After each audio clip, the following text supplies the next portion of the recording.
नमस्कार, आप देख रहे हैं कैपिटल न्यूज़। मैं हूं प्रफुल्ल गिरी और आज मैं आपको डाल्टनगंज शहर से एकदम सटा हुआ इलाका है चियाकी, यहाँ मैं लेकर आया हूं। और यहाँ देखिए किस तरीके से उन्नत तरीके से जैविक खेती की जा रही है और जिस तरीके से एक अवधारणा बनी हुई है किसान को लेकर, वो अवधारणा अब खत्म होगी, क्योंकि नई तकनीकों से और जो जैविक विधि है उससे ड्रिप इरिगेशन लगाकर और कई तरीक़ों से उन्नत खेती की जा रही है और किसान अच्छा खासा मुनाफा भी कमा रहा है। और अभी हमारे साथ पंचायत की पूर्व मुखिया रह चुकी हैं। आपका स्वागत है कैपिटल न्यूज़ में। और आज हम देखने आए हैं आपकी ये खेती कैसे, इसके प्रति आपका रुझान हुआ और क्या किस चीज़ का भी खेती कर रही हैं। धन्यवाद। मेरा नाम हुआ रोशनी टोपो, यहाँ की पूर्व मुखिया भी रह चुकी हूँ।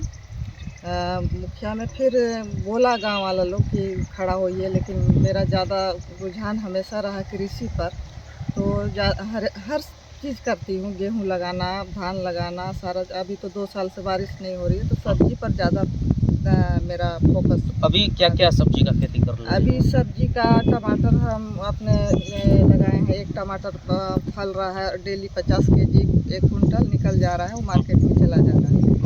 और अब एक फल रहा है, एक दूसरा फुला रहा है, एक और गाछी कर दिए हैं, उसको सीड डाल दिए हैं और उधर लगाने वाले हैं। और करेला लगाए थे तो करेला भी ख़त्म हो गया, तो दूसरा फिर लगाए हैं, वो भी तैयार हो रहा है। अभी सब्जी में नेनुआ हो गया, खीरा हो गया, कद्दू हो गया, टमाटर हो गया और साग भी लगाए हैं। तो पूरे वर्ष ये खेती सब्जी की होती है आपके यहाँ? हाँ, पूरे वर्ष, 1 साल से पूरे वर्ष से कर रहे हैं। कितना एरिया कितना है? यहाँ पे 2.5 एकड़ है। तो 2.5 एकड़ में एक चीज़ समझना चाहेंगे हम कि जो और किसान देखेंगे वो जागरूक होंगे, अमूमन कितना मुनाफा होता है? मुनाफा तो अभी अच्छा ही हो रहा है। टमाटर में मेरा अभी तक 10-20 हज़ार आ गया है। टमाटर सिर्फ ज़्यादा प्रति वर्ष यदि हम मुनाफे की बात करें तो क्या होता होगा अनुमानित? अनुमान हो जाएगा 50,000 1 लाख तक। अच्छा, वो ग्रीन पॉली हाउस आप बनाकर उस पर गिलोय की खेती कर रहे हैं, उसके बारे में? हाँ, गिलोय भी हम लगाए हैं, ग्रीन हाउस में गिलोय लगाए हैं। और जो भी मेरा खेती हो रहा है वो लगा है ड्रिप और मेड़ बना के लगाए हैं। अब ये देख रहे हैं, ये इस तरह से रस्सी वगैरह बंधवा के ऊपर चढ़ाने का काम, ये सारा चीज़ लेबर से करवाते हैं। खुद भी कभी कभी करना पड़ता है, तो इस तरह से कर रहे हैं। और किसान लोग बहुत से और लोग भी आते हैं मेरे पास देखने के लिए कैसे कर रहे हैं मैडम। हम बोले कि और जितना भी मेरा खेती हो रहा है ऑर्गेनिक खेती हो रहा है। खाद आपको DAP यूरिया हम यूज़ नहीं करते हैं। अच्छा। गोबर का खाद हो गया और भी कुछ कंपनी का हम देखते रहते हैं, तो वो सब एक है AWPL करके, तो उसका ऑर्गेनिक खाद वो हमको बोला कि आपका इसको डालिएगा तो आपका जो खेत में है वो केचुआ जो जोगटी बोला जाता है वो आपका तैयार होगा। तो तैयार होगा तो आपका खेत उपजाऊ बनेगा। तो उसी को हम 1 साल से डाल रहे हैं, तो जहाँ तहाँ मेरा अभी केचुआ नज़र आता है खेत में कोड़ने से। अच्छा। तो ये फ़ायदा हो रहा है, तो इसलिए उसी को ज़्यादातर यूज़ करते हैं। तो सब्जियों को लेकर जो मार्केट को लेकर समस्या होती है, क्योंकि आमतौर पे किसान सब्जियों को बेच नहीं पाते हैं, वो ख़राब हो जाती है, तो उसे लेकर क्या कभी कोई ऐसी समस्या आती है क्या? मेरे पास अभी तक तो नहीं है, क्योंकि मार्केट में जो सब्जी आता है आपका DAP यूरिया का रासायनिक खाद जो डालते हैं, तो वो टमाटर भी अगर 1 दिन आप रख दीजिएगा तो वो आपको ख़राब होने लगता है। तो मेरा जो टमाटर जो भी ले जा रहा है उसके पास 8 दिन भी बिना फ्रिज के किसी तरह भी रख रहा है, ख़राब नहीं हो रहा है। और खाने में भी स्वादिष्ट, जो पहले ज़माना में जो आता था बिना खाद का, वही टेस्ट आ रहा है। बहुत लोग तारीफ़ किए खाने के बाद। जैसे बोदी वगैरह भी हम लगाते हैं तो कच्चा कोई लोग टेस्ट करते हैं, तो बोलते हैं कि बहुत मीठा लगता है आपका सब्जी, क्या डालती हैं? तो हम लोग ऑर्गेनिक खेती करते हैं। ये सब हो रहा है मेरे साथ। चलिए, तो पलामू के आसपास के जो डाल्टनगंज के आसपास के रहने वाले लोग हैं, उनसे गुजारिश होगी कि आप देख रहे हैं किस तरीके से जैविक खेती की जा रही है, बिना खाद का यहाँ खेती किया जा रहा है। और इस वक्त हमारे साथ कृषि वैज्ञानिक प्रमोद सर हैं, हम उनसे भी जानेंगे कि कृषि की उन्नत जो तकनीकें हैं और किस तरीके से वो ये किसान का बड़ा मदद करते हैं, और इनसे हम इस तकनीक के बारे में जानेंगे। सर, सबसे पहले स्वागत है आपका कैपिटल न्यूज़ पर। जिस तरीके से किसान आत्मनिर्भर हो रहे हैं, कहीं ना कहीं आपका देखरेख होता है, तो किस तरीके से आप देख पा रहे हैं कि किसान कितना उन्नति कर पा रहे हैं पलामू में? शहर के आसपास के क्षेत्रों में जो भी किसानों का रुझान अब जो है कैश क्रॉप की तरफ बढ़ रहा है, चाहे सब्जी हो, चाहे उद्यान हो, चाहे फलों वाली चीज़ें हो, इनको लगाने का रुझान बढ़ रहा है, क्योंकि इनसे आय अच्छी प्राप्त हो रही है।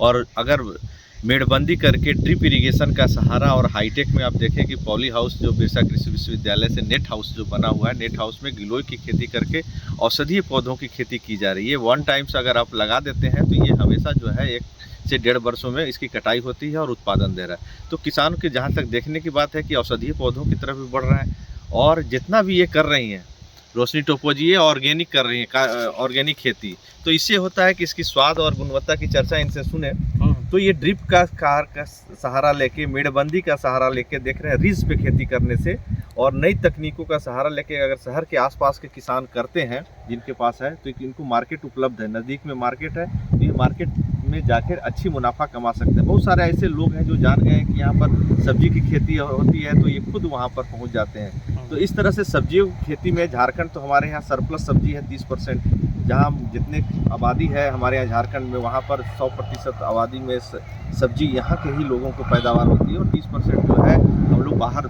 वेस्ट बंगाल और अन्य प्रदेशों में भेजते हैं। तो सब्जी की खेती कर कर वर्ष भर राउंड दिया। आजकल सब्जियों के जो प्रभेद आ रहे हैं, अभी देखे होंगे टमाटर इन्होंने जो लगाया है वो जो है नन्हेम, इसका आपका जो है सिमनिस कंपनी का जो है अभिलाष टमाटर लगा है। इस टमाटर में खासियत ये है कि ये 10 फीट तक ये लंबाई में बढ़ता है, और इसको अगर चढ़ा देते हैं तो इसकी गुणवत्ता बहुत अच्छी होती है, क्योंकि मिट्टी के संपर्क में आने पे टमाटर खराब हो जाते हैं। तो इन सारी चीज़ों को तकनीक का सहारा लेके और भी किसान जो आसपास में है, जिनके पास पानी की सुविधा है, वो इसकी खेती करके अच्छा मुनाफा कमा सकते हैं। क्योंकि धान, गेहूँ, अन्य जो परंपरागत खेती है, आज अरहर की बात कर लें या अन्य चीज़ों की बात कर लें, जहाँ पर थोड़ी बहुत पानी की सुविधा है, वहाँ पर ड्रिप इरिगेशन, एक तो देखते हैं ड्रिप इरिगेशन से 50% पानी की बचत भी हो रही है। पानी की बचत बढ़ करके हम लोग एरिया को बढ़ावा दे रहे हैं, एरिया बढ़ जा रहा है, और हम अच्छे सब्जी का उत्पादन करके कैश क्रॉप कर रहे हैं। तो जो है 1 लाख से 1.5 लाख रुपए प्रति एकड़ जो है आप सब्जी की खेती करके आय प्राप्त कर सकते हैं। और अगर ऑर्गेनिक करें और आपका एक ब्रांड हो और एक सारा चीज़ हो कि लोग जान जाए आसपास के कि ऑर्गेनिक खेती करते हैं, तो शहर के पास होने के चलते लोग यहाँ पर सब्जी लेके खरीद के अपनी चीज़ों को, कमी को दूर कर सकते हैं। तो हम यही किसानों से आह्वान करते हैं कि जो आसपास के क्षेत्र हैं जहाँ पानी की सुविधा है, आप आधुनिक सब्जियों की खेती पर, वो भी अच्छे प्रभेद की सब्जियों की, क्योंकि अच्छे प्रभेद की सब्जियों का इतना है कि टमाटर जो है लगा हुआ है, ये 10 केजी 8 केजी प्रति पौधा टमाटर देता है। अगर आप इसको ऊपर चढ़ा दें तो इसकी गुणवत्ता और अच्छी बढ़ जाती है।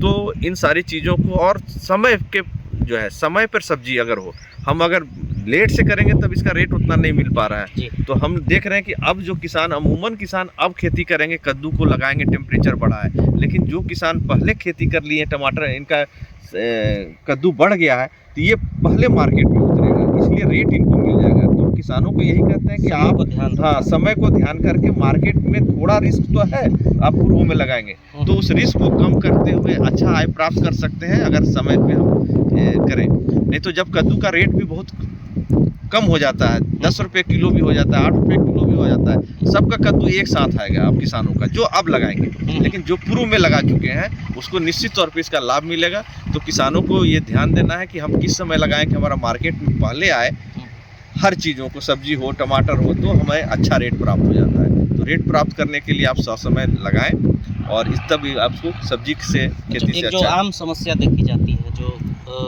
कई ग्रामीण इलाकों में जो किसान है खेती करते हैं, तो उनकी जो सब्जियां हैं वो खराब होने का या उस पर कीट पतंग आने का शिकायत होता है, उससे बचाव के लिए कोई क्या उपाय होना चाहिए? उसके बचाव के लिए आप अगर ऑर्गेनिक कर रहे हैं तो बाज़ार में ऑर्गेनिक कीटनाशक भी उपलब्ध है, ऑर्गेनिक फफूंदनाशक भी उपलब्ध है। अगर बहुत लोग ऐसे हैं कि जो कि रसायनों का प्रयोग करते हैं, तो उसके लिए भी रासायनिक दवाएं हैं। ये उनकी इच्छा और उनके मार्केटिंग पे है कि आप कौन सी दवाएं अभी कर रहे हैं। अभी देखिए, अभी आपका आम का समय आ गया, मंजर, सभी किसान भाई सबके अभी आम में मंजर, बौर अब आने वाले हैं। सरस्वती पूजा का समय आ गया, इस समय टेम्परेचर बढ़ जाता है। तो ऐसे में अगर आपके पास में मंजर आ गए हैं, तो आप इमिडाक्लोरोपिड दवा का छिड़काव 1 ml प्रति लीटर के हिसाब से आम के चीज़ों को उसकी धुलाई कर दें, और उसके 15-20 दिनों के बाद में जब आम का फसल जो है एक मसूर की दाने की तरह हो जाएगा किसान भाई, मसूर की दाने की तरह हो जाएगा, तब उसमें इसी इमिडाक्लोप्रिड दवा का 1 ml प्रति लीटर के हिसाब से इसकी धुलाई करें और साथ में एक दवा और प्लानोफिक्स डालें। ये प्लानोफिक्स दवा 15 लीटर पानी में 5 ml डाला है। किसान भाई ध्यानपूर्वक सुनेंगे, पूरा 15 लीटर पानी में 5 ml ही प्लानोफिक्स पड़नी चाहिए। तो इस तरह दोनों छिड़काव 2 बार छिड़काव कर देते हैं दवा का, तो आपको आम की फसल बहुत ही अच्छी आएगी और मधुआ रोग से उसका निदान हो जाएगा। तो आप इस समय आम की फसल आने वाली है, इसलिए किसानों को आगाह करते हैं कि इस चीज़ों पर ध्यान दें, नहीं तो आम की फसल खराब हो जाएगी आपकी। बिल्कुल, बहुत बहुत धन्यवाद। और किसान भाई आप सुन रहे थे जिस तरीके से इन्होंने आम के फसल को लेकर, आम के पौधे में अभी जो मंजर आ रहा है उसके बचाव को लेकर एक दवा का उपयोग करना बताया है। तो आप लगातार इस तरीके से कैपिटल न्यूज़ से जुड़े रहिए और किसान भाइयों के लिए हम कुछ ना कुछ कार्यक्रम लेकर आते रहेंगे और आपको दिखाते रहेंगे कि किस तरीके से पलामू के किसान अच्छी उन्नत तकनीक से खेती कर रहे हैं और अपनी आर्थिक आय को बढ़ा रहे हैं।